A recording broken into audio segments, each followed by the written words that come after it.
Narito po ang ibang balitang tinutukan ng 24 Oras Weekend. Kinuyog ang dalawang suspect sa tangka umanong pagdukot sa isang mangingisda sa Maguindanao del Sur. Ang umano'y mga kidnapper hinabol at na-corner matapos magpumiglas ang kanilang biktima. Nakatutok si John Consulta. Pinagsisira ng mga residente ang isang kotse sa Dato Salibo, Maguindanao del Sur.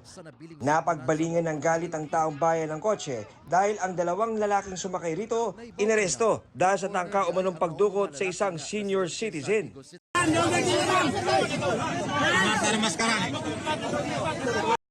Kinuyog din ng ilang residente ang mga suspect bago pa man madala ng mga pulis sa presinto.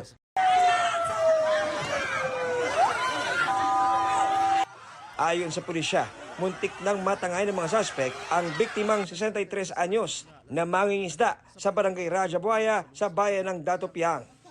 Habang sakay ito ng kanyang payong-payong at panandaliang gumilid sa tabi ng kalsada, ay biglang dumating naman itong sasakyan ng mga suspect at sa pilitang ipinapasok doon sa loob ng sasakyan ng mga suspect itong ating biktima sana ng pangidnap.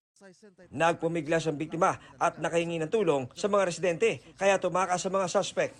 Matapos maisumbong sa pulisya at maitimbre sa mga otoridad sa Karatig Bayan na corner ang dalawang suspect sa Dato Salibo.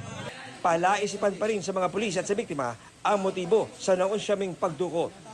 Limitado kasi yung binibigay ng mga information itong ating mga suspect kung bakit nila ito ginawa doon sa ating biktima. In fact, hindi niya rin kilala yung ating mga suspect at wala rin siyang nare-receive na anumang banta sa kanyang buhay.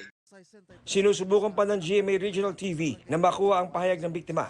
Gayon din ang dalawang suspect na nakakulong na sa Dato Piang. Inihahanda na ng pulisya ang reklamo laban sa dalawang suspect.